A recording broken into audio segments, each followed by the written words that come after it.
Okay, I know we're live. go. The funniest thing just happened before we started. We were checking my internet, and I was a bit slower, so I reconnected with a faster internet at my property.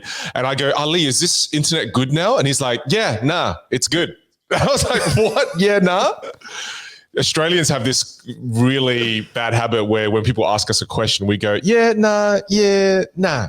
So for those international viewers who are listening to us, you always go with the final yeah or nah. That's right? Not in the context that you just explained, because your internet was good and I finished with a nah. So Nah, yeah. Because I was like, is my internet good? And he was like, yeah, nah. And I was like, what? I think you have to go with the facial expression. Like if it's a nod, yes. The yeah, nah is yes. If it's a yeah, Right. nah, then it's completely different. You've got to check the emotion that's living underneath the facial expression. That is just helping the international audience decode Australian podcasts. Yeah. Nah. Welcome to our episode 6. How cool is this? We've done 6 episodes of this. Oh, wow. Look at us go, hey? 6. Look at us. And I'm really excited about this episode because this one is, I didn't think it was going to be a good book, to be honest. The book we're doing is called Green Lights by Matthew. His last name is hilarious. If I read it ESL style, English as a second language, I'd read it as Matthew McConaughey. Like it's just such an interesting last name. But McConaughey. Well done. Thank you. His brilliant book, it's called Green Lights. So that's the one we're going to review. And if I had to give you some kind of high-level summary of Green Lights by Matthew McConaughey, I'd say this book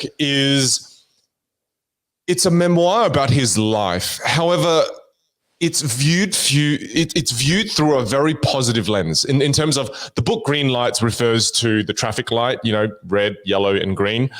And it's really interesting how he views so much of his life as green lights. Whereas if you read it, you go, oh, that is a terrible situation of what's happening to you. Surely this is a red light. And then at the end of the passage, it goes, green light. Because he's able to frame everything that happens to him in such a positive way.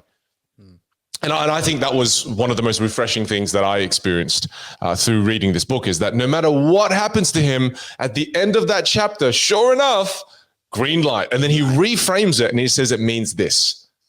Yep. So, and if I had to describe it as a food, which I've been doing routinely, I'd say it's a sorbet. Oh, here we go. It's refreshing. That's like your rating scale. It's like this one gets one sorbet. Beautiful. Yeah. I think just adding on that, I think the really cool thing is not only is it a memoir, and he writes it, I think the line there, it's like, this is a playbook based on the adventures of his life.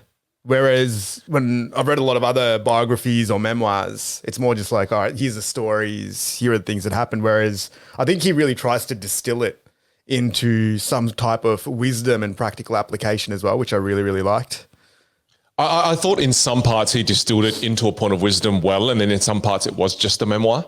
Yeah. So there were stories where it was just, and that's the story. And then there were some stories where I felt like he tied it into a lesson well. So it's like he kind of wrote this book with a self-development aspect in mind. I wanted to help. I wanted to help people improve, not just me going, here's my story. Yeah. And there was a few lines in it where it's just quite vague, where it'll be a really well-written like sentence or analogy. And it's like, what does that mean? This needs some additional explanation as well. But also he's leaving it because it allowed for contemplation, right? So that's right. That's right. And I highlighted quite a few things where I went, wow, that's a good point for discussion, because it just means that he's showing us where the holes are, and then you and I can go and dig deeper if we want to, right? Yeah, for sure. Well, let's jump into it, brother. Which hole do you want to dig? I want to dig one of the ones that stood out where he had, I think, 10 of his goals that he wrote out in 1992. And it's pretty amazing. Like one of the goals that he put down there was, I want to win an Oscar. And I think he ended up winning an Oscar maybe, 20 years later or something like that. But it was amazing to see that was part of his goals. But he also had a couple of other ones that were a little bit different. And there was one there where he mentioned, like, I think it was goal number 5. And it says, I want to be an egotistical utilitarian. And I remember looking at that passage, and I think it was actually in Tim Ferriss's podcast just by chance. listening to that, he actually discussed it. And I really love that concept because when he's talking about this egotistical utilitarian, it's nearly that paradox of, well, you have to do you and do kind of what's best for yourself. But when you get that intersection of when you're being your best self, but it also is helping others and it's providing that value, I just found that a really cool kind of philosophy that resonated. I don't know if that one stuck out as one of the random bits and pieces within it. It didn't for me, but now that you talk about it, that's such a powerful alignment, right? When you can do what's great for you and it's great for everybody else as well, that's probably the ultimate win. Mm-hmm. But do you think there are, like, out of all the opportunities, how many of them would be? Well, look, I guess this is saying win-win, right? I mean, that's what it's alluding to is find the win-wins in life as opposed to the win-losers in life. Mm. But how often do we engage in win-win? I think if I had to kind of look at my life, if you believe in, something, I really thoroughly believe in is mastery. If you believe in getting really good at something, then that is a really good way of doing win-win. Because if you get really good at something, the people who work with you get the best of the best, and then it's a win-win in that sense. Yep. I mean, so the path of mastery is the obvious path towards win-win. That's one path towards win-win. What other paths are there towards win-win, do you think? I think I looked at it more holistically in the fact that, when we're picking avenues or directions that we're going to follow in our lives, if you can link it with something where not only does it suit yourself and your own personal goal, your personal objective, but then it also has some sort of benefit for a wider community or your family or the people that you work with, whatever it is. I think it resonated because I think in my life, they've been the most peak experiences when you can combine that mixture of doing it for yourself, but also then that resulting in a benefit for other people as well. Whereas sometimes I think when you purely do something just for yourself, there is that emptiness at times, right? Like if it's a salary goal or a financial goal or purchasing something that's just that it's only for you. It doesn't have, I don't think, the same richness as what those combined experiences has. See, something you just said there made me feel like when you're doing something for you, it doesn't feel fulfilling. The fulfillment comes from the aspect of when you're doing it for others, right? I think so. And I think if you're starving fulfillment, well, for yourself, I don't know. It's weird. When I think of myself, a lot of the times, if I'm just purely thinking for myself, I tend to be focusing more on the financial side of things, right? And then when you're thinking for others, that's when the fulfillment and the good vibes come. I don't know.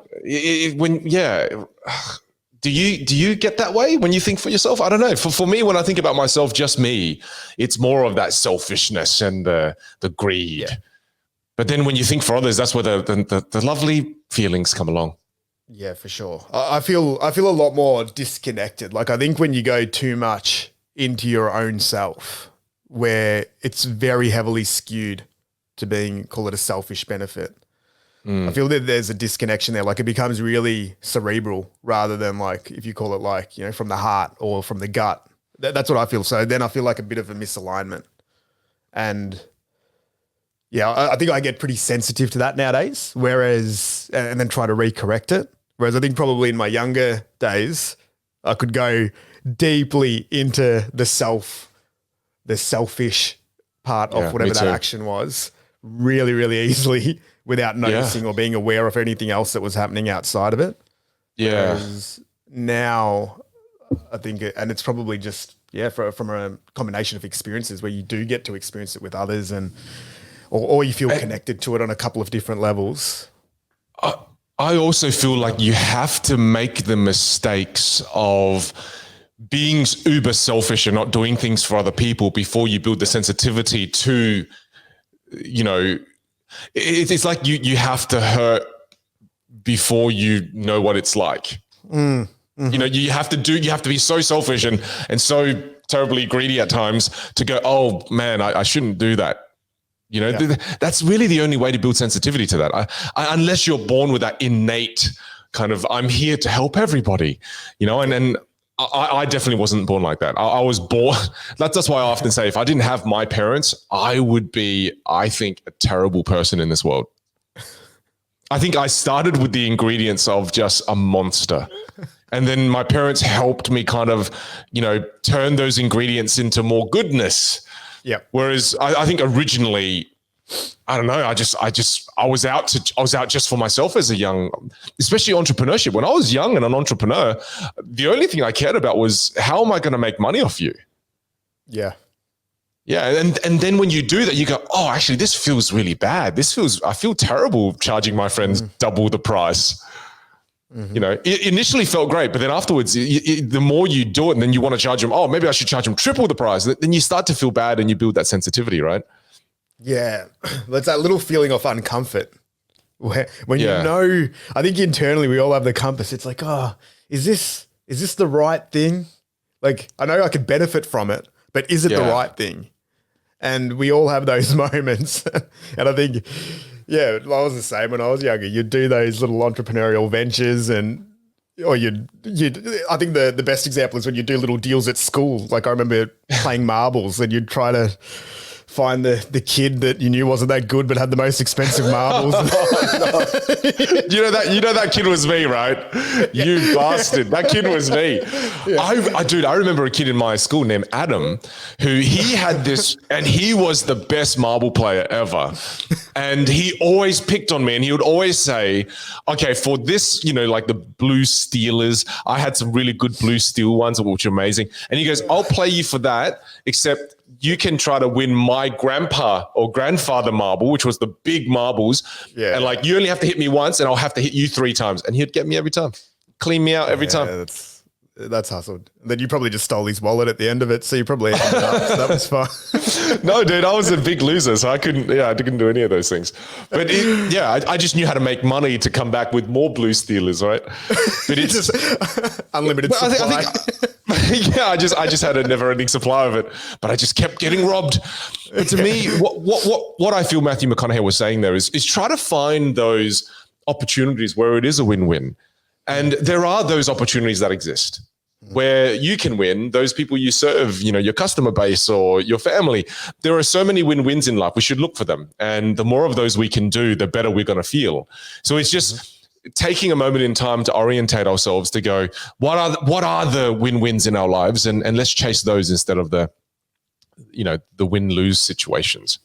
For sure. And taking it maybe even a step further with that is, if you've got, like everyone does, 5, 10, 15 decisions that you're weighing up, is a pretty cool exercise potentially, is getting a piece of paper if you're weighing up all of those decisions and then listing, well, what are the benefits for each of these? And if it's only self-benefit, call it, then maybe that's one that gets deprioritized a little bit more.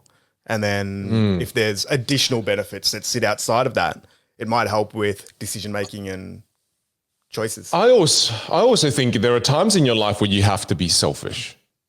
Yeah, like if you're being really realistic about this, right? And you and I are not trying to be Mother Teresa's. Yeah. There are times where you have to focus on your wins and your wins need to be the priority.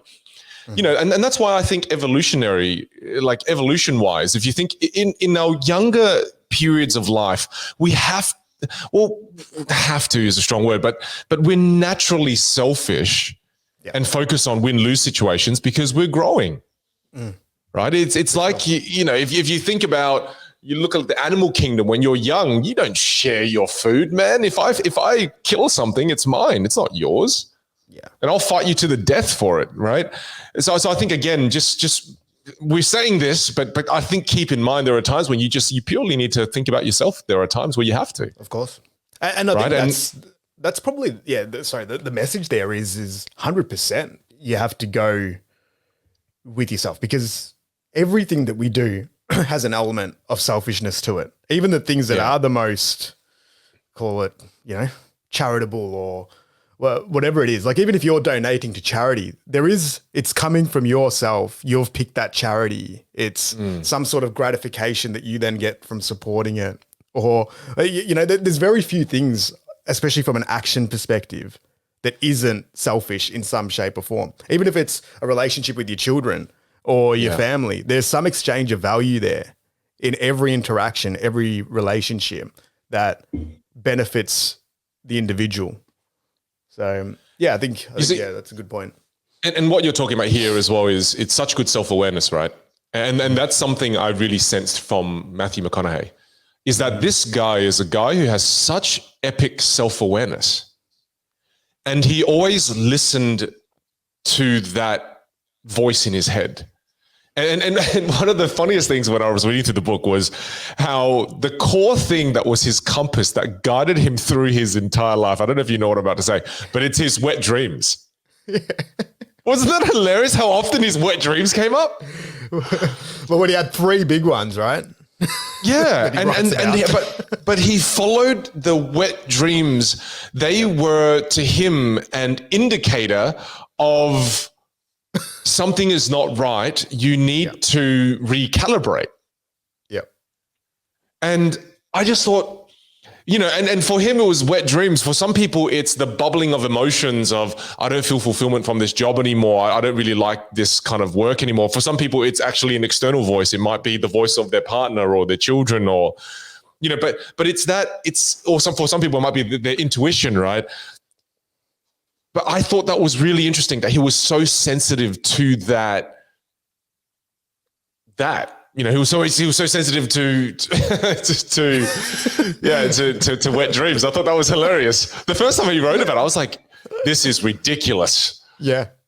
My wet dreams have never been that profound. For the record. He's actually took him on a journey of self-discovery, whereas mine just led me to the laundry. People. So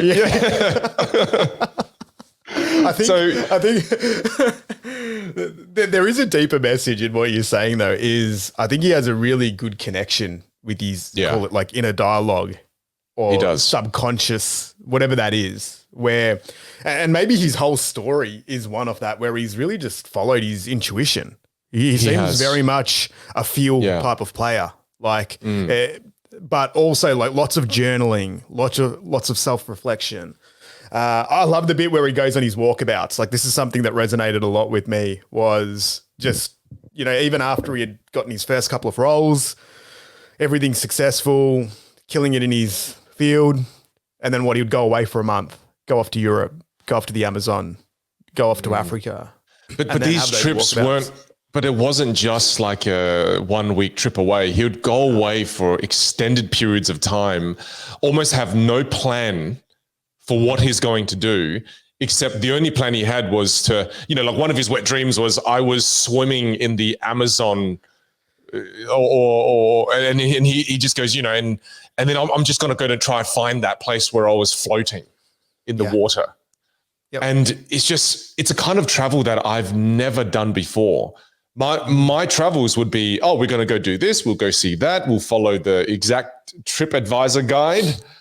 We'll go eat here and we'll do this. Whereas reading the way he traveled, and the way he traveled was, I just have my backpack and I would just go from tribe to tribe, as I was exploring the places I was going. And I've never traveled like that before. So I read this with such intrigue and such excitement, because I've never experienced life like that, where you go without a plan. And I thought that was so refreshing. And I think that's one of the things that made me, it attracted me so much to this book was because he's such a free spirit. Yeah. Such a free spirit. And I would say you have done it though. Like you've done your trips to New Zealand where you take those times. Like I don't even think that it's just traveling without the free spirit. I would say it's more taking a week or taking a period of time just to kind of sit with yourself. Like that's the bit that stands out there. Like I don't even think it's the what or the method of how he traveled. I think it's more the fact that when he was in a place, like the way that I read through it is he started getting a level of success, started losing himself a little bit, and then needed to go away for a period of time to go and then re-find himself or make the next step of his personal growth or his evolution. And then he would do that in those bursts. Well, I wrote something down that I found really interesting about the acting career path, right? Do you think he loses himself because he has to play other people in the roles that he plays? I think he loses himself because of the external fame and all of the other bits. Like, I think he writes about it in the book where he starts getting his jeans pressed and it makes him feel uncomfortable. And I think he writes that note. He's like, well, do I really need these pressed by somebody else? Do I need champagne and caviar and red carpets? Like, is that what it's about? And I think maybe that's what made him need to disconnect, reset, and then refine himself. I also feel like he loses himself because he gets too into the characters that he plays. Like if you notice in the book, throughout the book, he keeps writing, I got to find my guy, right? So when he gets into a character, he calls them my guy. So, what can I do to get into the headspace of my guy? And I feel like clearly he's in one of those industries where when you have to play that character so hard and be that person for the next 5 to 6 months, you lose your own identity. And I think fame has to do with it. The enormous financial upside has to do with it. You lose who you are. And I thought of that metaphorically in that there are periods in all of our lives where we have to play a certain role that may not be who we innately are.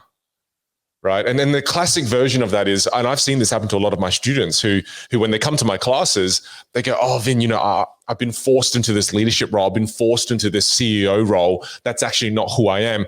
Again, it's them playing a part in a movie that's not innately them. And they've had to play that character for the last 2 years. And then they forget who they are and they've lost who they are. And because they don't have that sensitivity like Matthew McConaughey kind of has, they don't go on those trips away by themselves to find who they are again. And in a sense, recalibrate.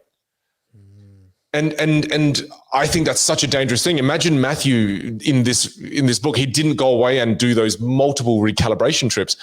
You end up losing yourself. Yeah.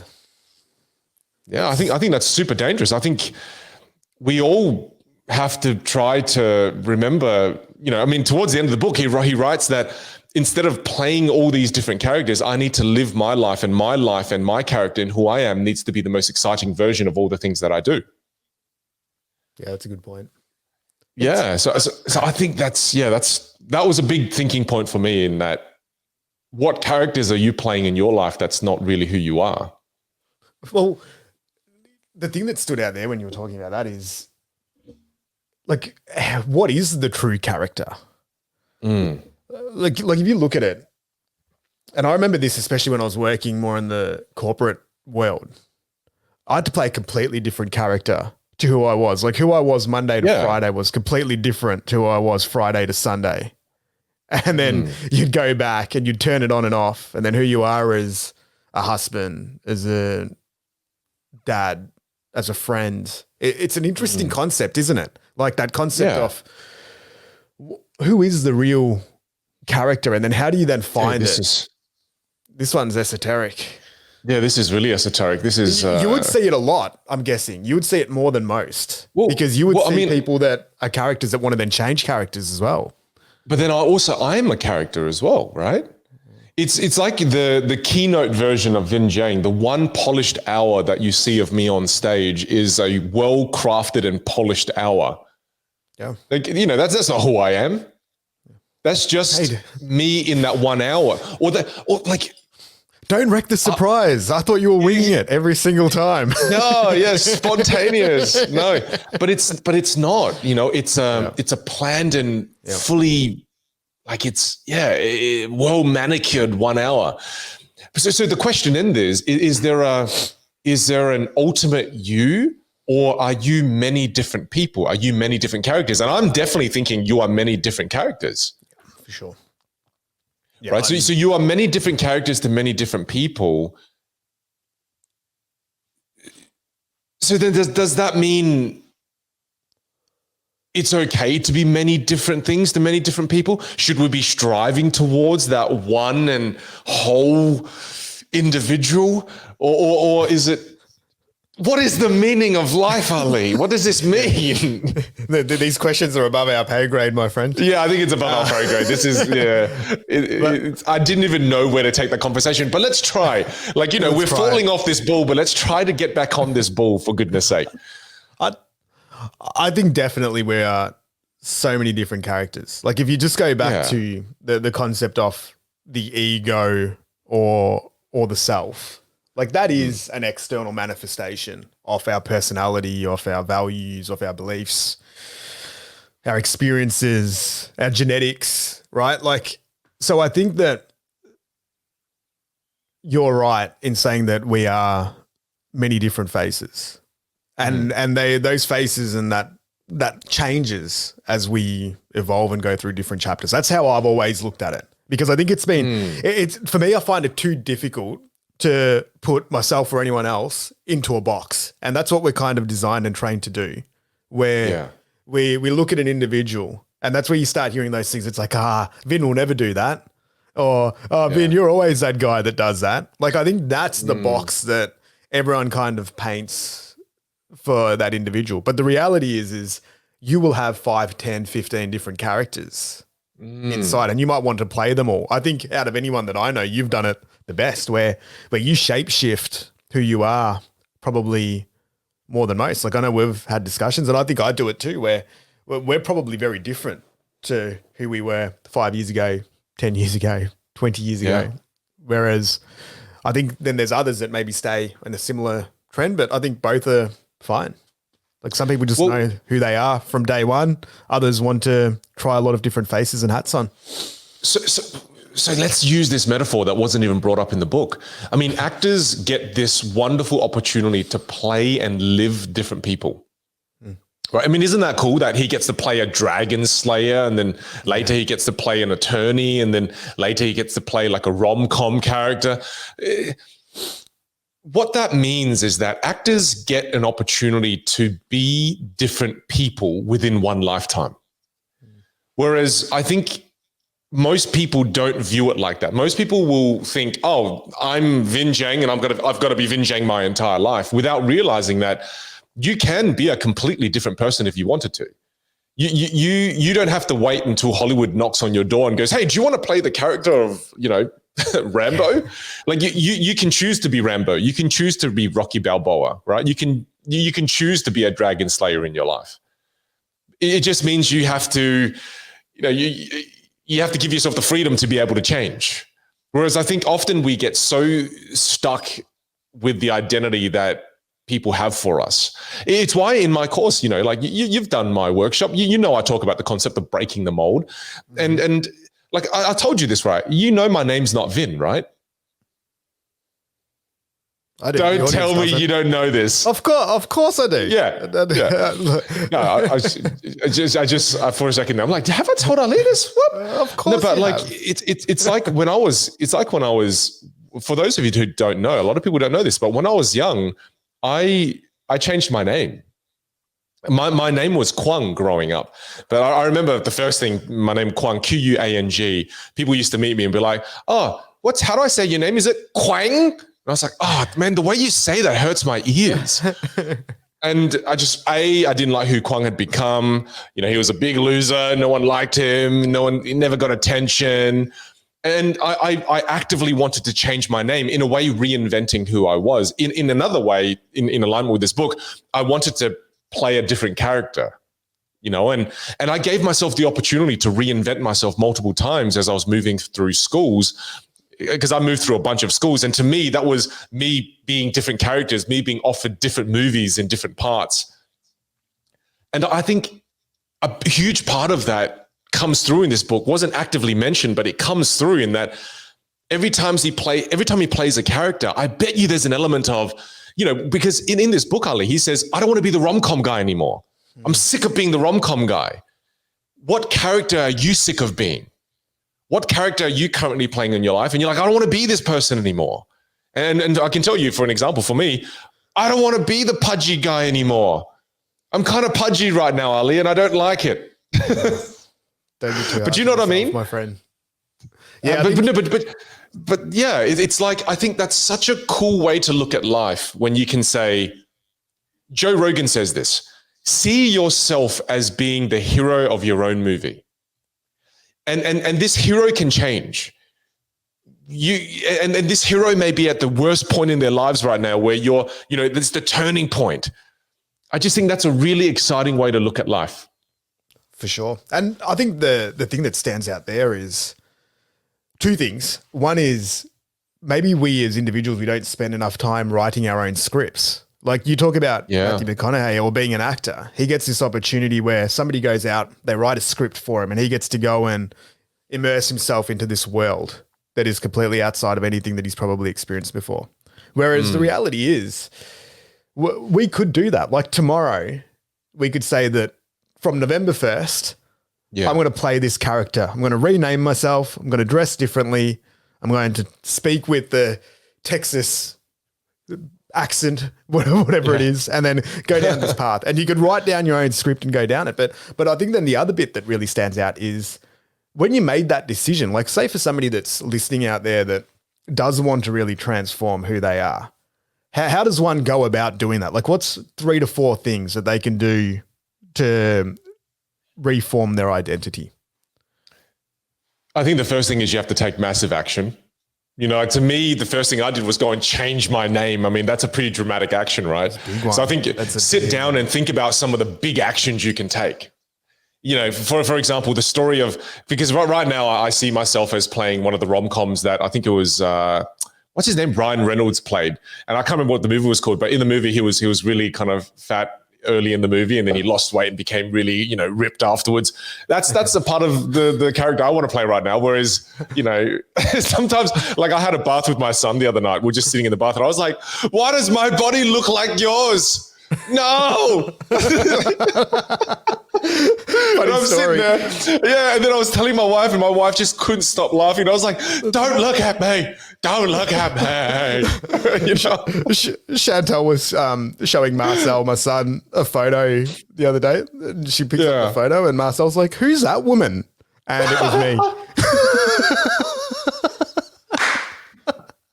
And he's like, and his words were, "Oh, that looks like someone's auntie."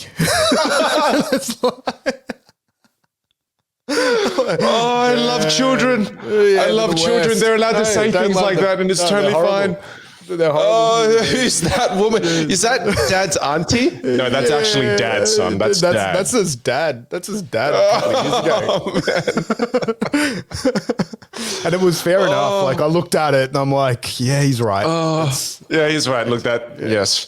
No, but I mean, I like the first thing, what I'm saying is I took massive action. So there's I've got a room in my house. I believe in spaces. Like this is my workspace. So, I never work out in my workspace. I never slack off in my workspace. So to me, I created a space for me to work out where, and to me, you have to take massive action like that. I rearranged an entire room so that it becomes my space for where I go and work out again. And I want this to be a consistent part of my story. And I want to be that dragon slayer. So you have to take massive action, I think, is one of the first steps. So again, I know you said the 4 things, but the first thing I would do was find 5 big moves you can make that just gets this engine revved. They often use the metaphor. And why don't we do one thing each? So I'll do one and you do the other, right? Okay. So one of the metaphors they talk about is, like a rocket, when it launches into space, it requires 70% of its fuel just for takeoff. And then for the remainder of its journey, it just needs the remainder 30%. So you've got to recognize that for you to make a big change, it's going to take 70% of all your might. So do it. Put that might in. So for me, I've got the exercise area. I'm drastically changing my diet to taking some massive action there as well. And again, just trying to kickstart this with some intensity. And, every time you train, turn on Braveheart soundtracks and Pirates of the Caribbean soundtracks and Lord of the Ring battle soundtracks. Bloody fantastic. What about you? What's one of the things you would do if you wanted to really take control of your story? Yeah, I'd probably go find a model. So somebody to emulate would be my one. Mm-hmm. If I was struggling and in a position where I wanted to try a different character on, I would try to pick 4 or 5 people that I would maybe, where they've got elements or outcomes that they've experienced that I'd also then want to experience and try to embody them as a character And then as you go through that emulation process, then find your own sort of secret sauce. I like it. Okay. So one more for me and then one more for you. I would also, this is something you taught me. I would track my progress religiously. Thanks for stealing mine. So yeah, that is yours. No worries. I did steal yours, but I would track the progress of it and hold myself accountable. Yeah. So for example, again, like let's just use my Ryan Reynolds going from, chubby to really good looking and really successful story. I've got a big board up where I'm tracking my weight on a daily basis. And I'm tracking my strength on a daily basis. What weights am I using? How long how long was I able to go on the Peloton? What was my score? So to me, I'm tracking all of that. I'm gamifying it, which is something you do a lot. But to me, again, so we've got massive action, like 5 big things you can do that get you kickstarted. For you, it's find a model. For me, tracking the progress. 4th one, it's on you. I'll steal one of yours then. It would be relentless commitment to it. So once you've gone down that path, you go all in, which is something that you do. So as we are stealing each other's concepts. It would be whatever it is, find a time period or a block and turn it into a habit. So if you're going to embody this new character, make a commitment that you're going to do it for 30 days for 5 hours a day or whatever it is. And then you track it. Then you've got your model. You've taken the action. It's a pretty good formula. I think that's 80% of it done. Can I add a fifth? Can I add a fifth real quick? Of course you can. Of course I can. Thank you. It's our show. But to me, you do whatever you want. Yeah, do whatever I want, actually. Why am I seeking permission? You can add 5 more if you want. Yeah, let's do it. Let's lean back. No, but I think the idea of spaces is very important. I've recently have kind of reflected on my life and went, damn, spaces is so critical. Because for me, when I create a space, it just allows me to focus. It allows me to get into the right headspace. And I think because of COVID, so many people have blended too many spaces together, right? In terms of, my home is now also my work. My work is now also my home. That's also where I eat. It's where I snack. It's where I spend time with my children. And to me, I'm so afraid of spaces contaminating each other. It's like I'm a germaphobe, except with my work. It's like even in my garage. Yeah. Why would anyone ever shit while they sleep? That's a terrible saying. That's gross. But like that's a terrible saying. But what I do is like even my work environment here, right? I don't hang out with people here. I just don't. This is where I go to be creative, to work. And even my wife, like she even goes, I don't even want to go in there because you're always so serious in there. And I'm like, yes, please don't, and it's just, I protect it, I don't know. It's hard to describe. So what I'm saying is try to create spaces. Even my sleep has been improved now that I leave my phone outside my bedroom, because I used to scroll through my phone in my bedroom, right? So I go, no, man, you go there to sleep, and I go to bed with my sons. I'm like, no, let's go there, hang out, and we just go to bed together. Yep. So try to create spaces, a place where you exercise, a place where you work, a place where you hang out and relax, a place where you go and you work and you be intense about it and you be intentional about it. I think having spaces protects your mind. Yep. Yeah, for sure. Yeah, that's what I would say. That would be the 5th thing. One thing, when you changed your name, yes. What did your dad say? We haven't brought him into the show yet. Well, my dad was actually really sweet about it. He was, he always, because, and here's the thing, I do want to tell you what my name actually means. My name is Giang Wang, right? Which ultimately it means forever light, which is quite a sweet thing. So my dad's like, never remove Kwang from your name. You can change what people calls you. You can change what you put at the front, right? But you can never change and remove a part of your name, because the reason why we named you this name is you're forever light.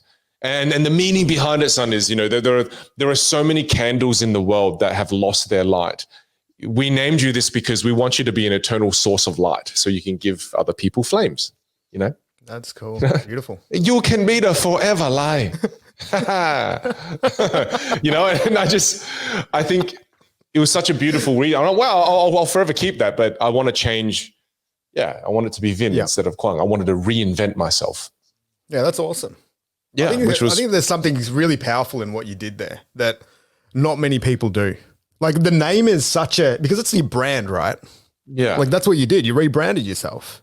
And you see it so many times, like Pink, Lady Gaga, like people that were going down a certain direction, and maybe that is the most drastic action. So we're not saying that everyone has to go and you don't have to go and rename yourself to. Yeah, but you can if you want to. But you can if you want to. Like it requires that. I mean, think again. Let's bring it back to the way people do movies. Matthew McConaughey doesn't play himself. He plays a different character. Every time he's in a new movie, he's got a different name. And I think that has a huge impact. And again, don't change your name irresponsibly. I watched a movie last night where it was called Midway. Guess what the character's name was? What? It was Dick Best. Oh. They got the order around the wrong way, but it's solid. I thought it was hilarious. And he was a fighter pilot, and one of his wingmen was named Willie. And I couldn't stop laughing. Stop laughing. My wife is like, "You are a child." And I'm like, "I know. I want to be named Dick Best." It's hilarious. What production company approves that? Like, obviously, I don't know. Presenting this. It's just, and every time the characters there said, "Where's Dick Best?" I just couldn't stop laughing. We just couldn't stop laughing. But anyway, I just think it has such a dramatic impact on who you are, your name. You've just and I think psychologically, everyone listening called Dick Best. You do realize that.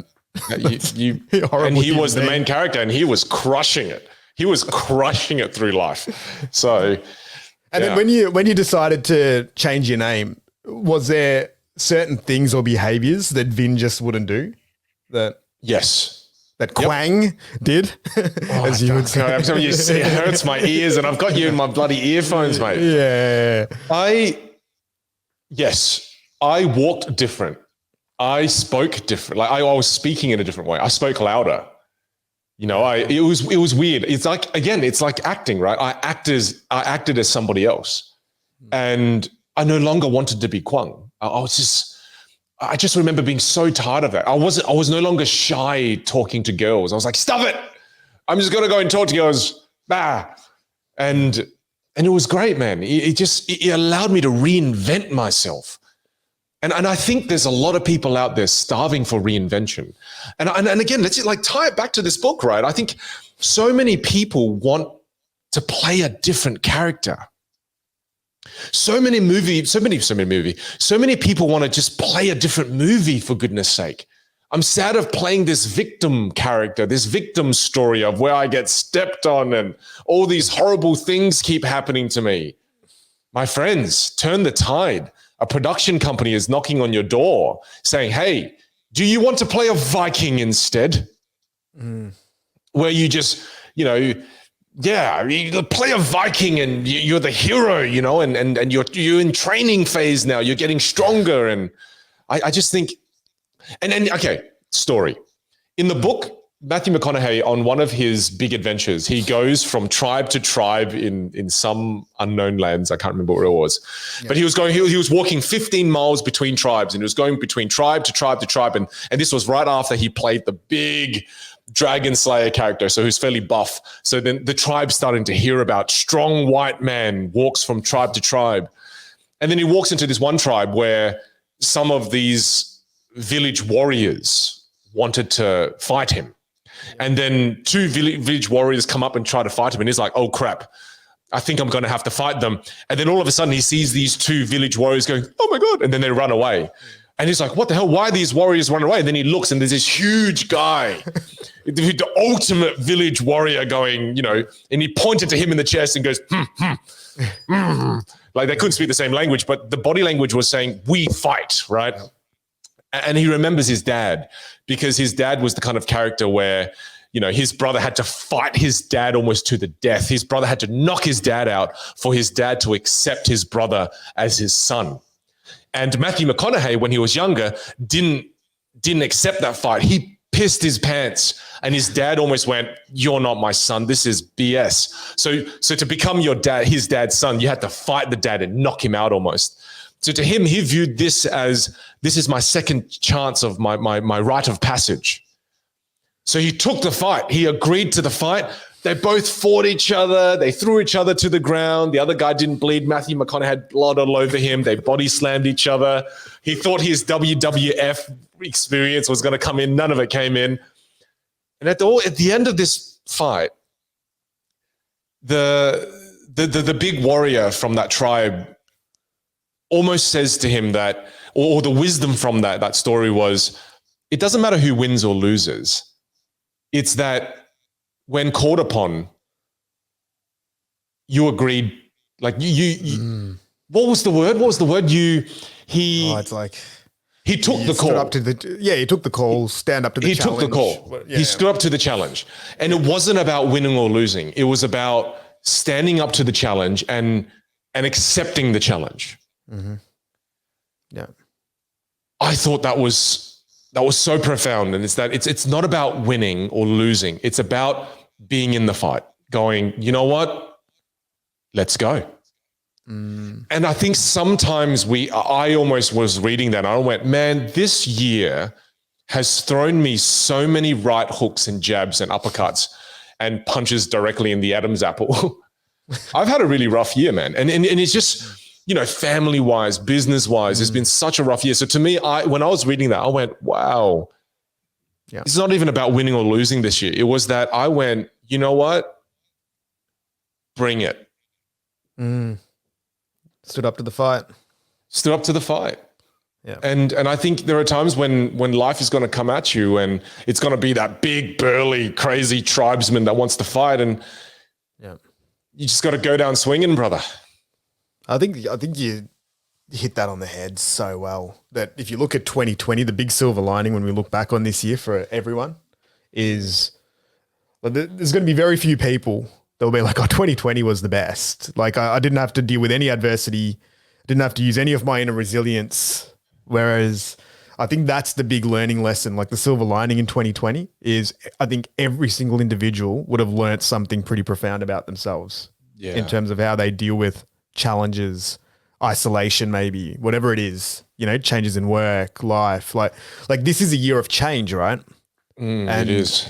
When you look around, that ability of just humans as a collective to be able to lean into that challenge and then try to make the most of it. And I think that's where this book, like you go back to the theme of green lights and just explaining that a little bit more. Yeah. Let's talk about it. Well, yeah, the general concept of green lights is green lights are the things where life tells you to go and to go through it. And then there's yellow lights and then there's red lights. And I guess McConaughey's view on life is that every red light, every yellow light that might seem like a roadblock eventually can turn into a green light. And the green lights are, his sort of moment where you really then push ahead. And I love that simple analogy of how he's constructed that with that simple traffic light analogy of red, yellow, green. And I think what it then allows you to do, it allows you to turn any negative into a potential positive. Yeah. Which is the reality of life, where you can look at any single experience and it's never objectively just terrible. There is always a way. Like he talks about losing his dad as one of the worst things that ever happened in his life. So he's like, that was a red light. But then he turned that red light into a yellow, into a green light with the way that he changed the way that he lived his life. I think he changed some of his values. He started prioritizing his family, changed his career a little bit. Like, I think that's a really beautiful message that he then shares via the art of amazing storytelling. Do you think what he's kind of ultimately saying there is that life is always going to show us red lights, but we have the ability to change it into a yellow and a green light? Yeah, for sure. Like we influence it changing, it's not like this external force controls the colors of the lights, is that it will show you the color, but you do have the ability to have an impact on it changing colors. I think it's two. I think what it shows is the real reality of life, whereas sometimes there's a red light and you need to go a different way. And then sometimes there's a red light and you need to wait for it to turn yellow or green. And then That's sometimes good. That's good. That's good. And then sometimes you can just run through the red light. There's a bit of a risk, but Yeah. there you go. Like, I think his underlying message is that reality is negotiable. That's what I really thought. Yeah, but you just distilled that so well. I love what you just said, and I just want to highlight it again in that there genuinely are some red lights that will never turn green. That no matter how hard you try, you will never turn it green. But it's building the sensitivity to knowing when those lights exist or when they're actually in your presence. And then knowing the difference between red lights that are about to turn green and red lights that, nah, mate, that's going to be red forever. So you should take a different route. Yeah, that's cool. I like that. You just upgraded my understanding of this book. Thank you, Ali. Well, one quote that he wrote that I really liked, which I think is relevant, is he goes, stepping in shit is inevitable. So let's either see it as good luck or figure out how to do it less often. Is that great? I freaking love that. I love that. That was like one of the first few pages of the book. And I went, this is a brilliant man. He is talking at my level. I like it. I love it. Well, Well, I mean, like his life had so many situations where it would have been so easy for him to see it as a red light. Because I told you that's why when I read the book, I was like, when I was reading, I went, oh man, this is awful. And then at the end of it, just green light. I was like, what? How did you see that as a green light? I mean, one of the stories he spoke about, which I thought was really interesting, was when he went for boarding. Remember how he went to Australia? Yeah, went to Actually did boarding in Australia, and he was left with a really creepy family. Yeah, I thought that was fascinating because I thought surely that's a red light. I mean, boarding with a family that, like the way he described them, they were so eerie. Yeah. Well, let's dig into it a little bit more, right? Yeah. How do we approach turning red lights into green lights?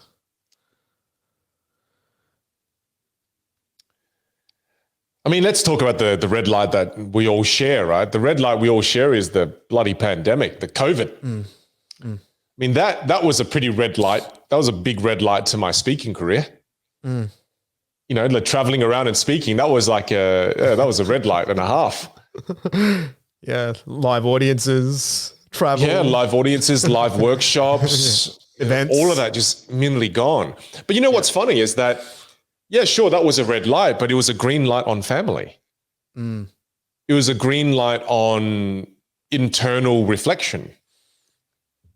It was a green light on happiness, oddly enough. It might have been a red light for my career, and then also it was a green light on innovation. So it's like sometimes you don't necessarily have to wait for a light to go green even. Sometimes a red light happens that allows you to change direction in why work so hard to sometimes turn a certain light green when this red light just has turned your attention. You're like, oh, wait, this entire road is all green. Let's go this way. I felt a lot of pain because I was focusing so much on that red light of what is my career. I felt a lot of pain. I was like, oh no, this is the death of a career that I've worked so hard for, and it's like, or just look right. And there's a stream of green lights.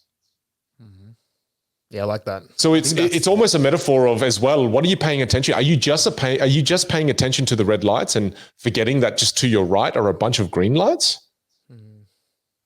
Are you falling victim to change blindness? Yeah. Yeah. I think the real key bit that you hit on there is when we get stuck into getting really disappointed that we're waiting at the red light. And then you just don't do anything and you just sit there. And you're twiddling your thumbs. Yeah. Getting angry, flipping out. But it still doesn't change the fact that you're still waiting at the red light. Like, I think that's the real beauty in this lesson and this message is that we are the ones that control how we approach and internalize nearly every single experience that we have. And a quote that he says that really brings that to life. And I remember this because it was so deep. And he said that I never feel like a victim. I feel like the world is conspiring to make me happy. Yep. I mean, if that's the way you view your life in the world, it's like you have a bulletproof vest on. It's like I only choose to see the positive. I won't see the negative. I only choose to see green lights. That is powerful. I mean, I definitely don't view that. I definitely don't think the world is conspiring to make me happy, but what a way to look at life, hey?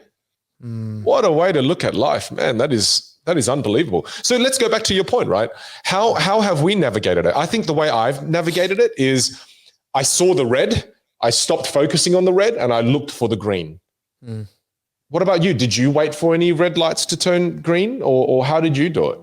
How was your approach? What was your approach?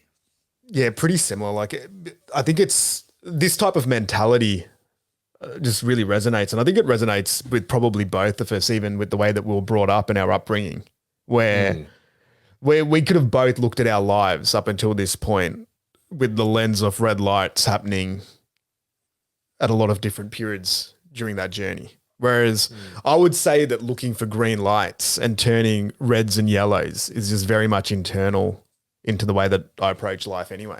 Like even my wife will always say, she's like, you never see anything like a loss.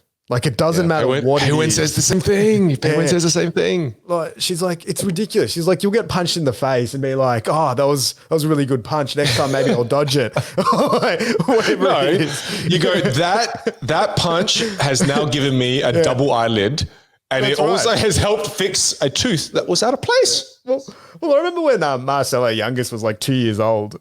Like he headbutted me in the nose and pretty much broke my nose. But I started with a little bridge on my nose. So it'd like go like this and then go over. And he completely straightened it. Now just my nose just goes out to the right or left a little bit. And I'm like, how good is that? Free nose job. Perfect. Like even though I was bleeding everywhere and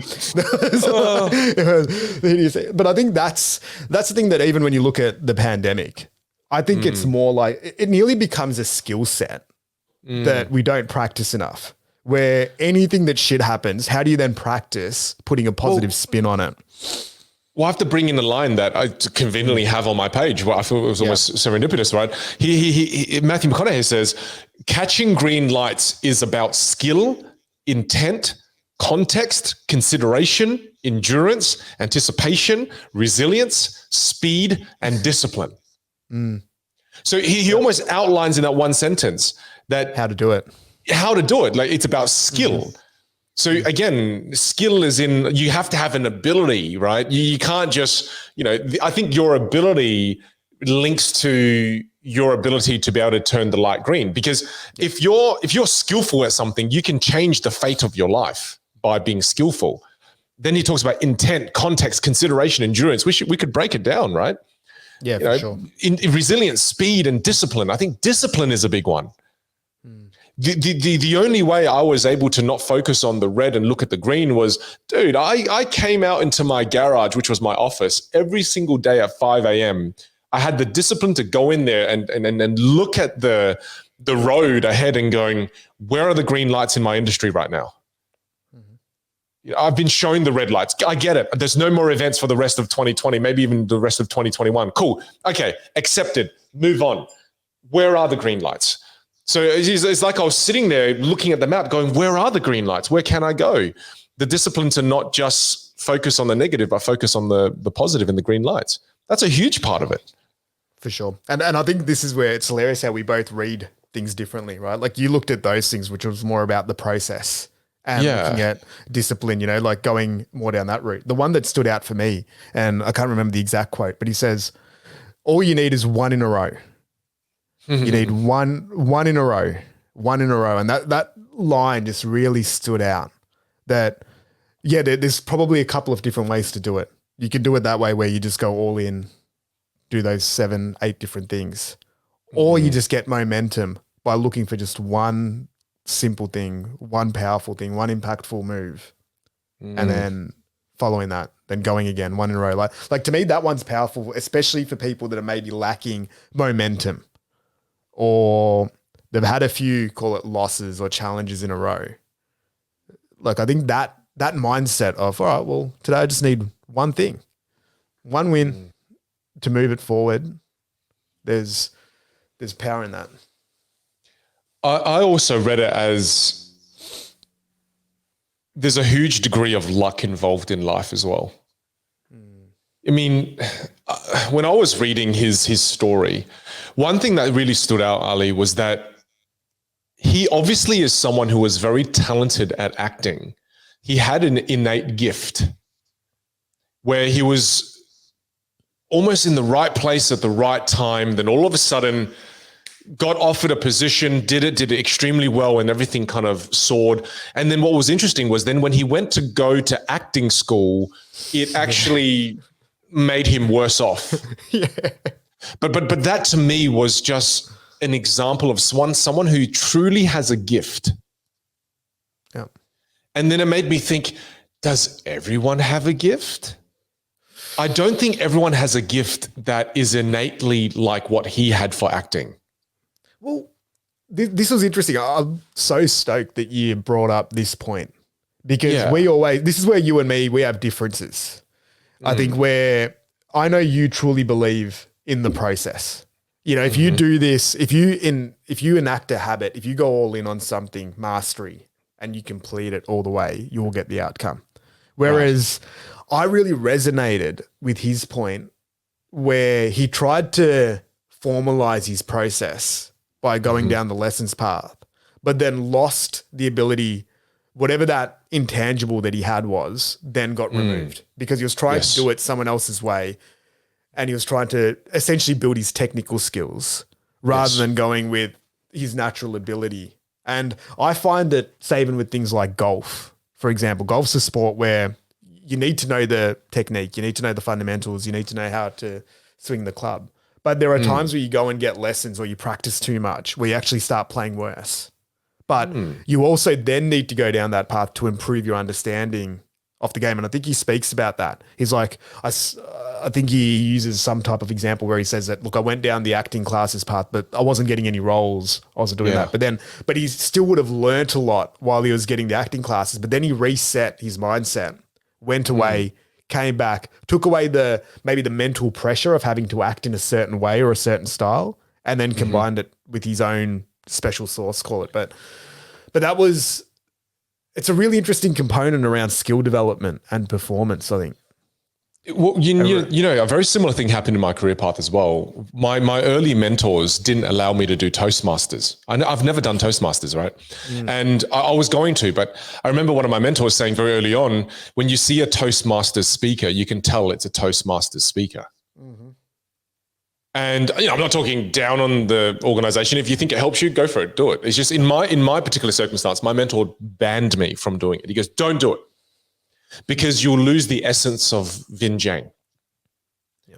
And I think if you had to put your finger on it, it's you lose what makes you unique when you follow a formula. Because innately, when you follow a formula, how many other people are following that formula? 5,000 other people who are a part of that association are following that formula. 10,000 people every new year are following that new formula. Whereas when you're working things out, you accidentally land on brilliance. Whereas when you follow a set formula, you leave no room for accidental brilliance. Right? And I think that's the beauty of exploration, is accidental brilliant discoveries. Yep. And what Matthew McConaughey leaves room for is the accidental ingredients that make him brilliant. There you go. You found the goal. And yeah, but then that's the thing, right? There's two paths. Follow a assured, like a guaranteed path towards success that will probably get you there, 80% of the time, 50% of the time, or self-discovery where the chances of success are a lot lower. But when you hit it big. Yeah. And it's hard because I think it's a mixture of both. I think you've got to do both. I think you have to follow structure without allowing structure to remove your uniqueness. Yeah. Which is really, really difficult, because once you follow a structure, it's like all ballet dancers end up kind of looking the same on stage, right? And until they are brave enough to break away from the structure, because initially when you lean into structure, that structure becomes your security blanket. And then when you lean into structure, sometimes structure traps you. So to me, it's go into structure, but one day have enough confidence to leave that structure. It's like what I see with a lot of people in a corporate job is that they've leaned into a corporate job or worse, sometimes people lean into a government job, which feels very safe. And I've seen that happen to my cousin. My cousin, a great example. I'd love to use her as an example. She probably would hate this, but I'm going to. I love her. My cousin is one of the most amazing psychologists I've ever met. And she was in a government job and it was super safe, super secure. Even her mum pushed her into it because she said it's super safe, super secure. So she followed that structure and she became super safe and became so addicted to safety that she was foregoing this unique path she could have taken if she went private. Long story short, stayed in private for the better part of 10 years. In the recent couple of years, she went private. She 10x'd her impact once she went private. Because when there was no structure, when there was no red tape, when there was no, hierarchy that was stopping her from being able to have impact in her life, now that she's gone private, unbelievable impact in the community, unbelievable ROI on her time. Even the financial rewards are unbelievable. Like to me, it was like, wow, structure destroys impact. It's in every sense. It's crazy. It's good and it's bad because if you've got no structure, then that is also bad. It's interesting. Such a balance. Looping it back to the point that you made about luck and how, and I think this ties back to your cousin's story as well, is we all have those moments, the timing when an opportunity arises. And I think calling it luck is very interesting because nearly any single experience could be lucky. But for it to be lucky, there has to be some sort of action that takes place. Well, preparation, to be specific. You have to prepare. For sure, right? And one of the things that stood out a lot with his story is he had these chance meetings and he had luck, but I feel like he went 200, 300, 400% past that point, that when he got one of those opportunities, he made the most of it. Like say, for example, his first role, it was like, all right, you're going to get 3 lines. And he could have just said, yep, I'm going to accept that. I've never acted before. I'll take my 3 lines. I'm so lucky that I've got this opportunity. But what did he do? And stop there. And stop there, right? He never ever stopped when he got his lucky opportunity. And that was a recurring theme throughout his whole career where when he got that opportunity or that random moment that he had left space for, he would then say, all right, well, can I expand on this? Can I get a little bit more out of this? Can we try this? And then he unlocks these beautiful moments, right? Like he's all right. Like all of that sort of stuff. Like that's all him. Like that's not in the script. That's not what somebody told him. So he took something that had structure, but then completely added his own flavor to that structure. It's like he would see structure and then he would say, how can I break that structure while still staying, as strange as it sounds, while still staying within that structure? Well, it's the going the extra mile and not, everyone says that, right? Go the extra mile. There's barely any competition there. Yeah. And it's true. And it's true. He always goes the extra mile. I mean, you hear him talk about it. I mean, there's certain roles he wanted where there was a certain role where he played a man who had HIV and then he towards the end of the book where he lost all that weight. Yeah. He just kept going the extra mile. So I think I took from that, just go the extra mile, even when you've won. And I think that's when people don't go the extra mile, right? When you've already won, why go the extra mile for? Yeah. What for?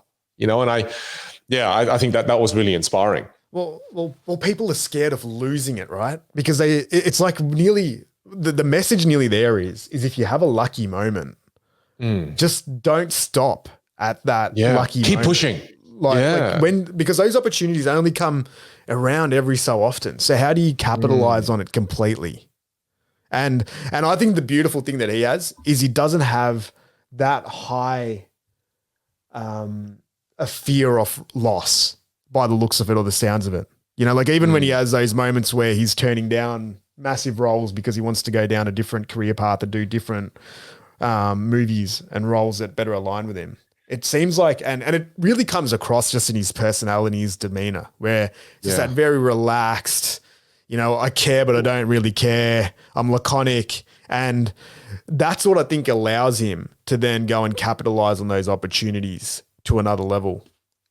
I think he wrote twice in the book, I'd rather lose money having fun than make money being bored. And then that was like, to me, such a good reminder as an entrepreneur, because sometimes as entrepreneurs, we get caught up in just making money. And we forget about the having fun part. Yeah. You know, and that's why I'm so glad we're doing this. For sure. Because to me, this is probably us losing money while having fun.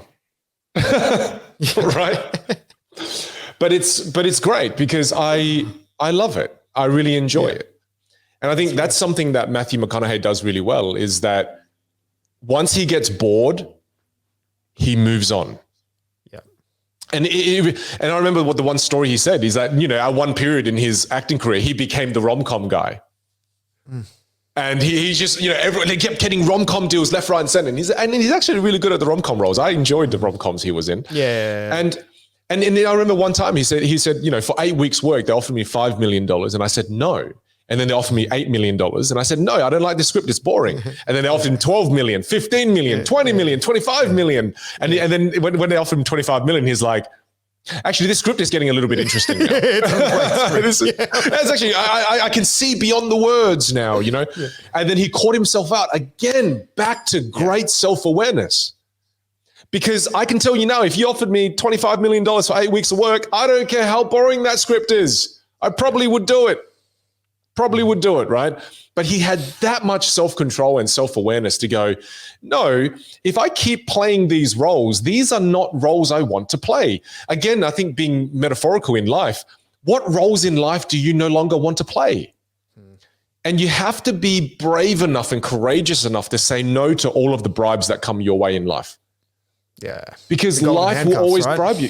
Yes. And I think the corporate world is known for this, to continually bribe you to play a role you no longer want to play. I've got so many friends that tell me this. They're about to leave a firm. Oh, just got offered partnership though, bro. Yeah. Damn it. And then they're forcing you to accept roles you don't want to play. And then you end up being the rom-com guy for the rest of your damn life. And he had such good sensitivity and he turned them all down. I just thought that was so brave and extremely admirable when also he realized he needed money as well. Yeah. Well, this is the tricky part, right? And everyone faces this decision. When you've got that level of security, but you know that you're no longer aligned with whatever it is that you're doing at that point in time, it's very, very difficult to sit in that discomfort of uncertainty. Like you look at even his story, like he's looking at golden handcuffs in a very unique light that most people will never ever experience, where his golden handcuffs are doing a romantic comedy at $20 million for 8 weeks. For 8 weeks of work. Right. Yeah, and he's having to say no to that. But then imagine what it would have been like for him for that 2-year period.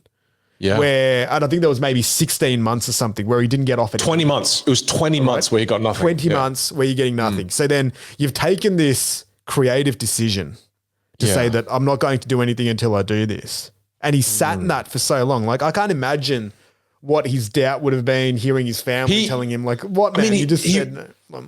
He wrote about it. He started to have anxiety that Hollywood's forgotten about me. Yeah. You know, I've ruined my own career.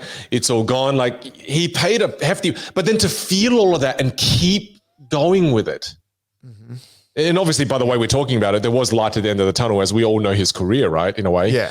We've seen him in movies again after those, but to walk away, that's pretty crazy. Yeah. To walk away at the height of it is pretty crazy. Yeah. Reminds me of like Dave Chappelle. Very similar. Yeah, class. Another big example. Way more than 20 months that guy walked away. Yeah. Yeah. Like what, he had an $80 million deal for his TV series and pretty much left the whole industry for 10 years. And then comes back, just resumes his mantle as arguably the greatest of all time. It's phenomenal how these individuals, they have that, I think you've said it a few times, that level of self-awareness, the self-belief to completely go in the opposite direction that every other, call it conventional or normal person would go in. And then to sit in that and then to somehow return. Like I love this story of when he came back and he planted the story of reconnaissance. So he even he made a made up term that he planted with a thing saying that he's back. Arrogant bastard. I love it. That made me laugh so hard that not only did he do the 2-year break, and the execution of his plan for them to forget about him as a rom-com guy to then come back as a serious actor, but he also branded it in a certain way that gave it more fire and fuel so that when he did make his return, everyone was talking about it in the way that he wanted it. Like, talk about controlling your narrative. That is a pretty awesome level of execution on that. Well, let's try to relate this to our own lives, because I don't think you and I will ever get offered, $20 million for a rom-com. I don't think we have the faces nor the bodies for it, unfortunately. I might one day. I might have the body for it, but I don't think none of us have the faces for it. We've passed that opportunity. Yeah, I think we're way past that.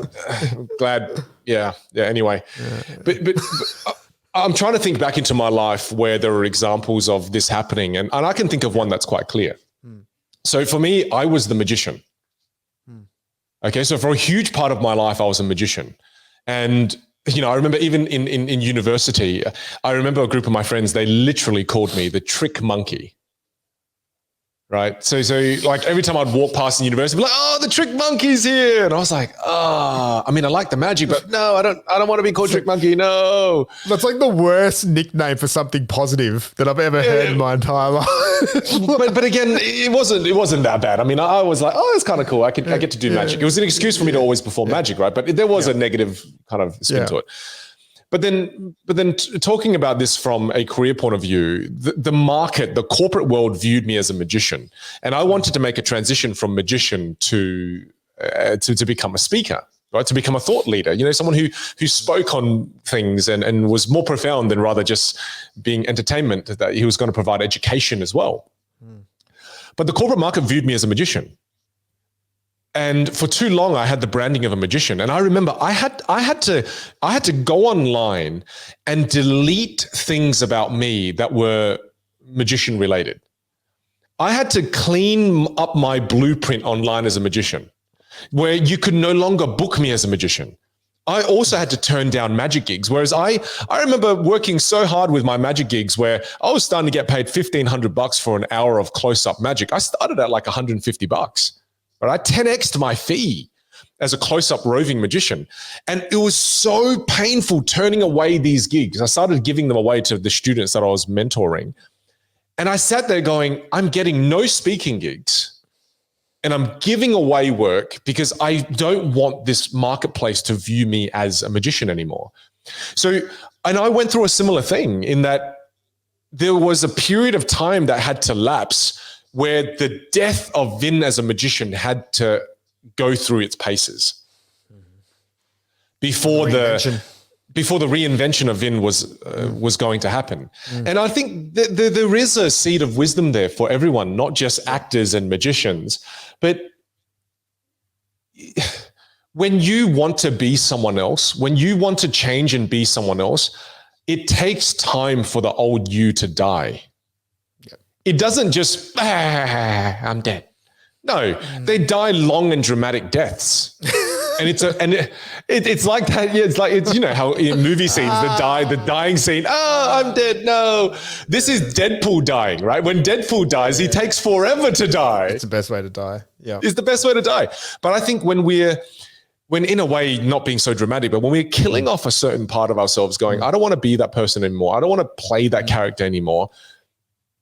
They don't die easily because, it's like trying to kill off something. It's like trying to kill off a freaking centipede. I found a centipede in my house the other day and I was trying to kill it and it just wouldn't die.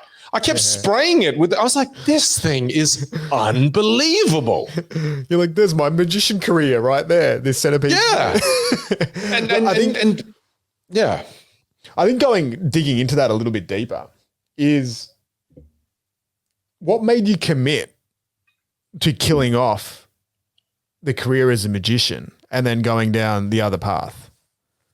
Because then I'll share my story that's similar as well, like in that side. But I think that's the real interesting bit around how does one go from being when you're a magician in Australia, in Adelaide, you're pretty close to the top of the game. You know, you're performing at a really high level.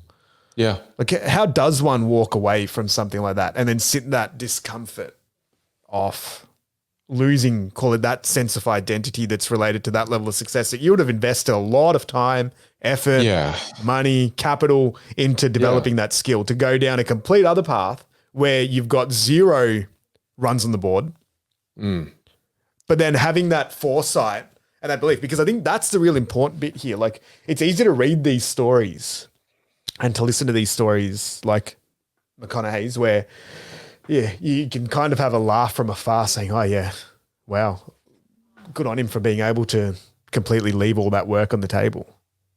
How do you actually? Well, you know, his numbers are way bigger than mine. Obviously, he's saying no to 15 million. I'm saying no to 1,500, right? But it's psychologically, though, the concept is the same. It's the same. Yeah. No shit. Like, for me, $1,500 at the time.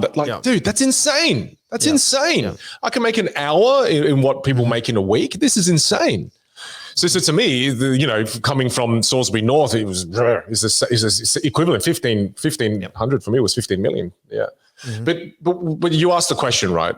What can you ask me that question again? So I have. Yeah.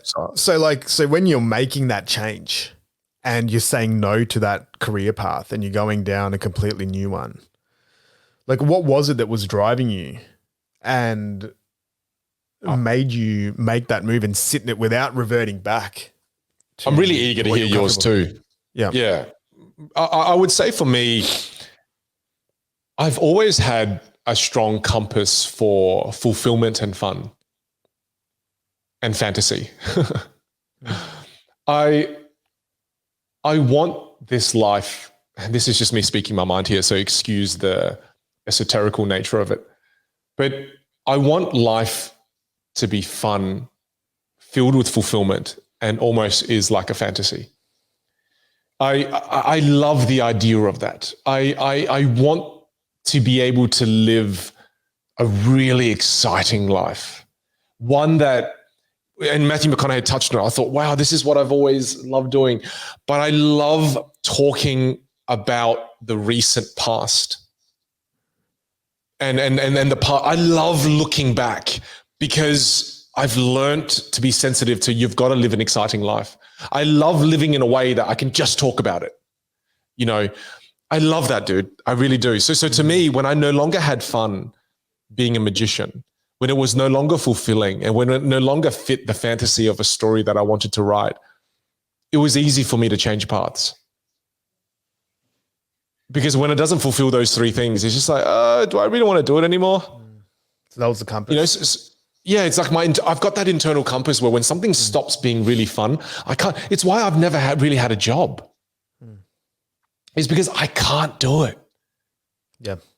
You know, and I've built skills around how to allow me to live the life that I live. But to me, when something stops truly being fun for me, I don't want to do it. I really don't. I just really don't. So that was for me. What about for you? Yeah, I think mine was probably the transition from a normal job to pursuing the path of entrepreneurship and then going down that route.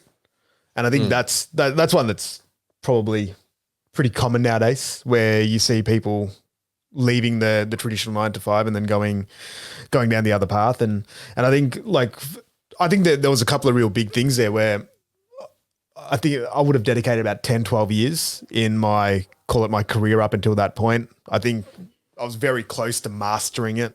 There was maybe only a handful of people, especially in the space that I was operating in, that I'd say, all right, that room for growth, very similar to the career that you were talking about, wasn't really there. But this is the thing where it really relates closely to your cousin's story, where high level of security, and especially with my internal circle, every single one of my friends and family members looking at, wow, you know, you've made it, like, this is amazing, you know, 26, 27 years old, you got this gig, travel all around the world, can do all these things, working for a really big organization. Like, it's ticking so many boxes and all the boxes that I would have imagined maybe 5 years prior to that. But I think internally that level of satisfaction and fulfillment just wasn't there. And for me, it's always about growth. And similar to you, around boredom. Like, my biggest fear in life is boredom. And I think I share that with you. yeah. It's boredom and it's boredom. a feeling of not having freedom. And it's not like, it's not Trapped. physical freedom or anything like that. Yeah. It's like internal mental freedom or creative freedom. And that's where it was more so that I was in a spot because that was the mold, right? You go into a big organization, you finish your degree, you climb up the ladder, you get that executive level position. And that was my path up until that point. But I think internally there was always then the desire to create something, to build something from scratch, to like I always had two lines that stuck out in my head, like do something that you love and then do it with people that you love. Those two lines always stuck out. And I remember knowing even when I was really young that being an employee in the traditional sense was something that I was just very bad at. Like Me too. I struggle with authority, struggle with structure, struggle with having to do things that I can't see the point or the purpose in. Like the biggest reason why I left the corporate world was just, and it sounds so ridiculous, but there was this one meeting that we'd have to go to only once a month. But the fact that I would dread that meeting and didn't want to attend it because it was 2 hours, it was just such a waste of everyone's time, drove me to pretty much leaving. Like it wasn't even the career progression or colleagues or anything. It was like this one little thing. And I think everyone has that. They'll have that. Like this one little thing just starts magnifying into something that's bigger, but then it nearly draws away. It's like a signal telling you that, well, if this little thing is irking me so much, that probably means that I need to start looking at a different path and then going down that. So that was my kind of bit. And then, you've got to sit in the discomfort of trading in something that really is a 9.5 or a 10. Because similar to you with the magician career, like pound for pound, that job in terms of jobs was nearly the perfect job. Like you couldn't find anything better. So it's like, how do you trade something that's so amazing for something very unknown and uncertain on a gut feel or intuitive feeling that this is the next step that I need to go to. And because and just to wrap this up, like the thing that I'm trying to unlock here is when I speak to people, speak to students, they always want to know, like, how did you get to where you are? Why did you make those decisions? And especially nowadays with what's happening with the pandemic, so many people are asking about, how do I go and do a passion-based business, or how do I pursue the thing that I love? And I really sometimes struggle with advising on that because you don't know what level of discomfort that person asking for the advice will be willing to sit in. And that discomfort is real when you make changes like this. And you can't. And how long, how durable. Yeah. Yeah. Like that's the real difference. I think anyone can do it. You know, that whole saying that anyone could be a keynote speaker. Anyone could be an entrepreneur. Anyone could be an actor. Anyone could be a basketball or whatever it is, if they've got a natural ability to it. But how long can you sit in the discomfort? Yeah. How long? As you progress through that point? And I don't know, is that just innate? Like, do we just have that where we don't have an alternative option? No, but I think you brought up something really important there, in that your tolerance to discomfort is something that you have to build as one of the first foundational attributes if you want to pursue the path of doing something you're passionate about. I think that maybe that's not talked about enough. You know, we talk about the importance of, entrepreneurial skills like marketing, digital marketing, and, the hard skill of being good at something, so that, like, what about the skill of the increasing your discomfort tolerance? Yeah. I think that, and then you have to be very self-aware to what is your discomfort, like your level of tolerance for discomfort, because that's what you will inevitably experience. Yep. And I think you experience that at all levels of entrepreneurship. No matter how successful you become, there's just this consistent discomfort. Yeah, I think that's really interesting. And I now am so almost afraid to advise people on this very topic. Whereas again, in one of our episodes before, So Good They Can't Ignore You, I used to be so quick to advise people on, do what you love, and now to me, having pursued multiple careers of multiple careers within the areas that I love, I go, wow, it's actually pretty hard. Yeah. you know, it's tough. You have to make tough decisions. You have to do things that are really hard. The work ethic is pretty crazy. You know, I still advise it. I still think it, but how I advise it. Yeah. Yeah. Well, it's tough.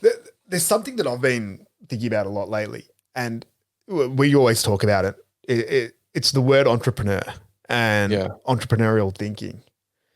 And I think too many people focus on the what, you know, so it's like, well, I need to be an entrepreneur. I need to start my own business so I can build this thing. And it's a particular thing. Whereas if I'm really looking at it now upon reflection, I think it is more like learning an art form, and it's a philosophy. It's a way of thinking rather than what it is that it materializes in, which is usually the business or the service or the consulting company or whatever that is. And there is a level of importance. Like when you look at whether it's McConaughey's book or all the things that we speak about, whether it's an author or it's whatever it is, I think there's just different levels of entrepreneurship. Like even somebody who's working within an organization, they are an entrepreneur at some sort of level. Like they have gone and got the qualification. They call it entrepreneurship, right?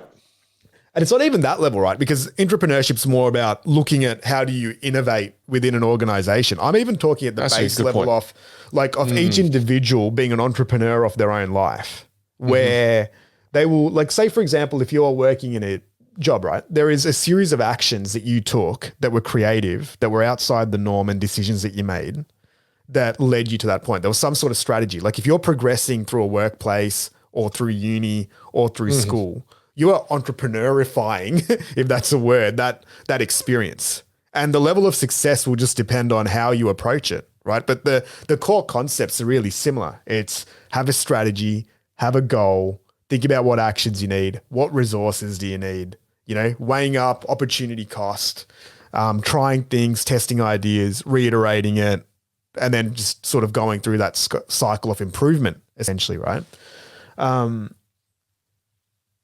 Like I don't, there's something in there. Like I know we speak about it, but that importance in how do you take the practical applications of entrepreneurship, even if you don't go and start a business, is something that I think is really, really important, whether it's around designing your life, your career, your relationships, whatever that looks like.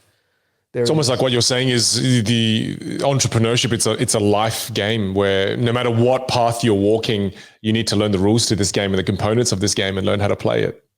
I think so. I think it's nearly a life skill, right? Yeah. I don't think people treat it like they either say, oh, I'm not good at business, or it gets carved into this mold where it's too specific around it being a business or a service. Whereas say if you look at communication. Yeah. Like no, you look at communication, that's universal. We've done it. I'm going to just take it. I'm going to just take it now. It's mine. It's mine. But what I'm just saying is when people think of entrepreneur, they tend to think of Mark Zuckerberg. They tend to think of, you know, Steve Jobs, and they go, that's not me. Whereas what we're saying is being an entrepreneur is not being someone. It's a skill and it's a trait. Yeah. Right. And to say it's a skill, I think let's say, like we say, communication skills. This is entrepreneurial skills. Yeah. And it's a skill that is relevant to life, just like how communication skills is relevant to life. Yeah. Because it's a way of thinking and acting and behaving. Like if you look at like even say things like the pandemic, I think if you have a level of entrepreneurship ability or skill set, your ability to navigate large amounts of uncertainty is going to be higher than those that don't. It's very similar to what you talk about, right? Like if you're able to communicate well, you can unlock other outcomes that are very unique to those that can't communicate well. And I think it's very similar. Like one is more of a way that you maybe direct that energy and connect with others. And then one is a way of internal thinking into how you materialize outcomes. Like that's really what entrepreneurship is, right? It's an ability and an approach to create something that didn't exist prior to you actually thinking of that idea and then executing on it. Now, I think it loses value in the fact that it's got that word and it's linked to business and it's linked to startup and it's linked to failure and it's linked to all of these bits. Whereas the core fundamental is deeply rooted into everyone. Doesn't matter what you're doing. it's like martial arts, how people say it's not just self-defense, it's a way of life. And I think what you're saying is entrepreneurship is also a way of life. Yeah. What you just made me think of, which is really interesting, is that, when you learn to improve your communication skills, it allows you to navigate conversations more impactfully. Right? What would have potentially become an argument, because you have the ability to communicate with clarity, you can navigate that and not turn it into a destructive argument. The skill of entrepreneurship allows you to navigate through life. It just gives you a set of tools and skills to allow you to duck and weave and ebb and flow. I think it gives you one of the most powerful skills, which is adaptation. Yeah. It allows you to adapt really well. And I think this is a good time for you to, tell everyone, you've put together a course on this very thing. Oh, no, not the plug. Here we go. Yeah, but I think, I have. I've put together a passion-based business course, which is what it's termed. But even now, when I think about it more and more, I actually think it's more my musings on the art of entrepreneurship. And it's ultimately, it's not even about getting somebody to start a project or a business. It's about learning that skill set internally so you can emulate things like what Matthew McConaughey does in your own life, where you can take chances and you can pursue ideas. Like, to me, that's the biggest thing. Like, where somebody was asking me the other day, why'd you put the course together? And it was just one of those things where I recorded it nearly in one sitting during the pandemic, musing on those ideas. Well, I know a lot of people are going through uncertainty right now. Here is a really easy way to go in low risk and to start thinking about your life in a different, with a different lens, essentially, that says that if you've got these ideas circulating, and so many people are reaching out saying that I've got this idea, my job's changing, I don't know what it's going to look like anymore. Well, you can't advise that in an hour. So here's a resource that you can go to that at least gets you thinking outside of that box. And that's always been my style with entrepreneurship. It's always related to a passion. And it's always starting from a position of very low risk, very basic, because I think people make the mistake of wanting to perfect it, wanting to invest $50,000 on their logo, and without even having any validation of their idea and concept. Whereas at least this starts getting you thinking around, all right, well, start small.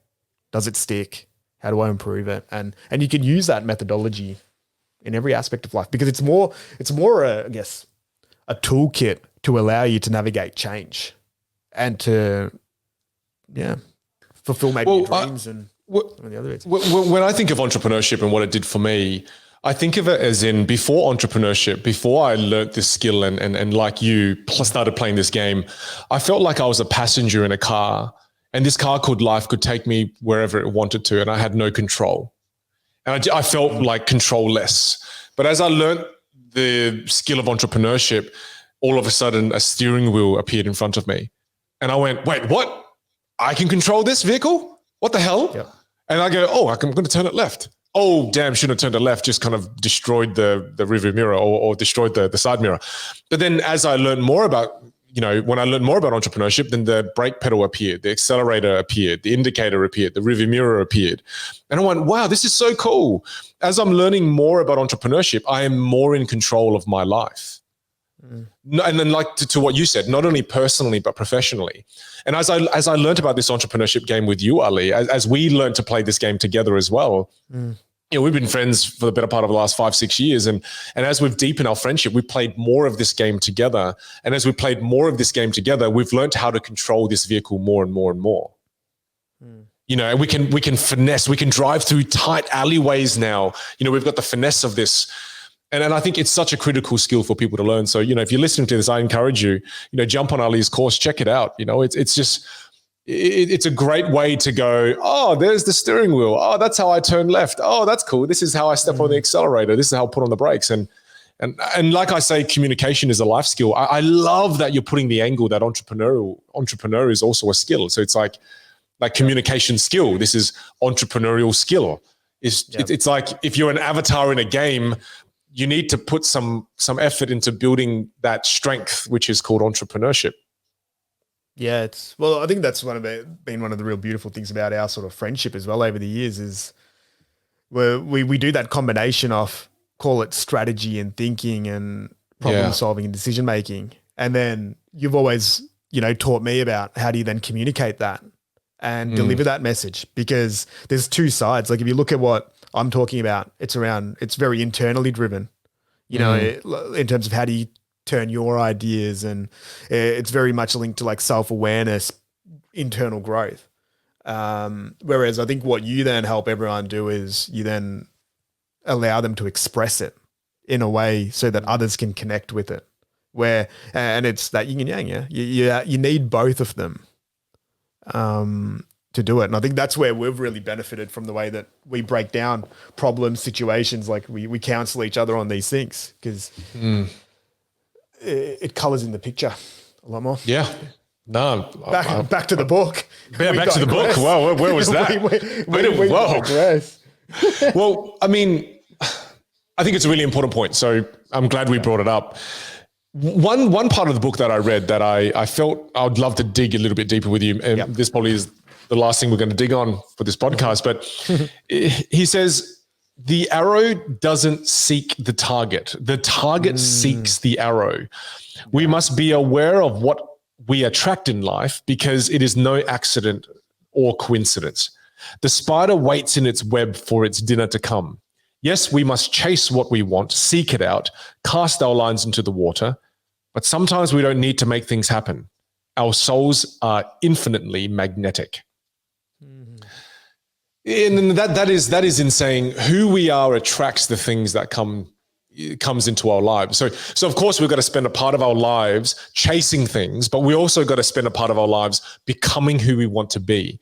Because in becoming who we want to become, we are also a force of attraction. Yep. I love that, because I always think about what am I chasing. I don't spend a lot of time thinking about what am I attracting. Is that the same with you? Yeah, for sure. I think we talk about it all the time. But go back to the word paradox, where there's so much magic in the concept of taking the action and being in control of what you're doing, but then equally letting go and letting things happen. And I don't know if it's the same for you, but the best things that have ever happened in my life, there's that beautiful mixture of both, where there's intention, but then the real magic in the moment happens from the unexpected or the spontaneity that you can never predict, that is there. Like people call it luck or whatever it is, subconscious or law of attraction or whatever you want to word it as. But without getting too airy-fairy, it does exist in some shape or form. Like every single one of us would have imagined something, and then without being able to explain it, that outcome happens or that coincidence takes place, or whatever it is that you put out there into the world, it sometimes it manifests in some shape or form. And I think that's what he's talking about, right? He's like, you need to be the one that decides what the target is, but sometimes, let the arrow kind of find it rather than trying to push it there or poke it into the bullseye is what I took from that message. Well, I mean, I understand the arrow seeks the target, but I was trying to understand more about what the hell does he mean the target can actually seek the arrow? Yeah. And that was again by about who are you going to become? Because so if we link it back to what we spoke about at the beginning of the podcast, when you choose to play a certain character, a certain type of opportunity will seek you. Right? If I play the rom-com guy, I will get girls. Rom-com, yeah. Yeah. If I play the dragon slayer, I will get the dragon. Right? The dragon inevitably will find me because I've killed its family members. Right? So it's like who you become will gradually also attract the type of opportunities that come your way. If I am known as the magician, magic gigs will find its way to me. Magic gigs will find its way. If I become the keynote speaker, keynote speaking gigs will gradually find me. So I've never thought about it like that, though. I've always thought I'm going to become the keynote speaker so then I can go and find keynote speaking gigs. Yeah. Whereas I felt so empowered when I thought to myself, wow, it's not just about me going out there loving my son, but if I'm becoming more loving human being, my son would almost seek me out for love. But it was just such a strange way of thinking about this. It's so interesting because it goes to show that you have more control than you think. You don't always have to be outward. You can be inward. You can start from within and then things will come to you. I never thought about life in that way before, because you're right. It does come across a little bit airy-fairy, and it's just like, it's the reverse. What if I become the right target, the right arrows will find me? Like what? That really, like, I sat on that thought for ages. When I read a book, this is how I determine whether I really connected with the book. When I actually read and then have to put the book down and think, that's when I'm like, damn, that's a good book. Whereas when I just read, I'm like, no, this is not a good book. Yep. But I loved, because that made me put the book down for ages. And I started thinking to myself, who do I want to become in the future? And put more thought into who I want to be, which will then allow certain opportunities to find me instead. Yeah. Yeah, there's a lot of wisdom in that comment. And I love how you picked up on it, because I think what the natural inclination is that we always have to be pushing. Like we're kind of trained that all the results are based on our actions and going down there. Whereas, with this, you're flipping it on the head. It's like, well, if I'm the target, arrows will come to me, right? And it makes sense. Like if you're LeBron James and you're the best basketballer in the world, he doesn't have to go and ask a team that, oh, can I please play for you? Can I please join you? Like every single team comes to you. Go to him, and they're going to. No, was that back to? Yeah. Well, what I was thinking was that asks the question: who do you want to be? It's less about what do you want to do, which I think I spend most of my time living in that space. What do you want to do, Vin? What do you want to do? What do you want to do next? But then it made me ask the question: who do you want to be? And like, that is a difficult question to answer, because who you become ultimately will have a huge impact on what opportunities come your way. And when was the last time you allowed yourself just to be, and you allowed yourself to go deep to discover who you want to be for this chapter of your life? And if I was summing up this experience for me while reading this book, it's made me realize that I can be different characters and I can almost be different people at different stages of my life. I have the freedom to become different characters. And what I love about what Matthew McConaughey does in this book is you go with him on these wonderful journeys where he rediscovers who he wants to be in different areas of his life. And he allows himself to be different people at different areas of his life. And I think that is so refreshing, where you see someone get to play so many different characters, not only in their personal lives, but in their, movie lives. And as he ends the book, he writes, I no longer want the characters that I play in the movies to be the most exciting characters. I want the life that I live to be the most exciting movie of them all. Yeah, that's cool. Like, it's almost like he came to that realization at the end. That the thrill that he got, like he was chasing the thrill in the characters that he was playing, but he's like, what the hell am I doing? The most thrilling character that I should be playing is me. Yeah. And it just inspired me to live a more thrilling life, a more exciting life. For me, the big one that I took away from it was a reminder to keep detaching, like that whole thing of attaching and then detaching. And that's what I think that he's done really, really well. Talk more about that, because I think that's going to be very confusing for a lot of people, what you just said. Yeah. So if you look at his story, those moments where he fully immerses himself into something and then completely walks away from it, and then immerses himself and then walks away from it, that's his cycle of going in and out. In and out. Yeah, in and out. And I think that was the thing where it was a really big reminder. Whereas if I do that usually, Like in any given year, I will go in and out. I'll try a variety of different things, go in, out, in, out, in, out, and then sort of end up at an end point. Whereas if I look at this year, some of my loss of self or connection would have been just going too in and then not coming back out. So that was where the big reminder came in this book. And I really resonated with the way that he kind of just was fluid and flowed. Like it's a seemingly fluid story of flowing through life and just sort of taking it as it comes. And I think what 2020 does in a lot of areas is it gets you focusing in and protecting things, maybe with a little bit more of a scarcity mindset or with a little bit more fear. And that was something that the book was a really big reminder for, is that, look, you need to just go with it, chill out a little bit, take the walkabouts, start planning for those moments of removing yourself from the things that you're overly too connected to, just so you can then see them from a different vantage point. That stood out a lot more. Well, I mean, right at the end of the book, he used the word relative multiple times, right? Relativity, right? It's keep perspective. Is a huge part of his message. Yeah, I took that away as well. And I think, in summation of this book for me, it's someone who knows how to live well. Is someone who's going to get to the end of this life and he's written the most exciting book ever. He's allowed himself to have multiple chapters. He's learned how to say no to become, he's learned how to say no in order to reinvent. He's learned to fail. He's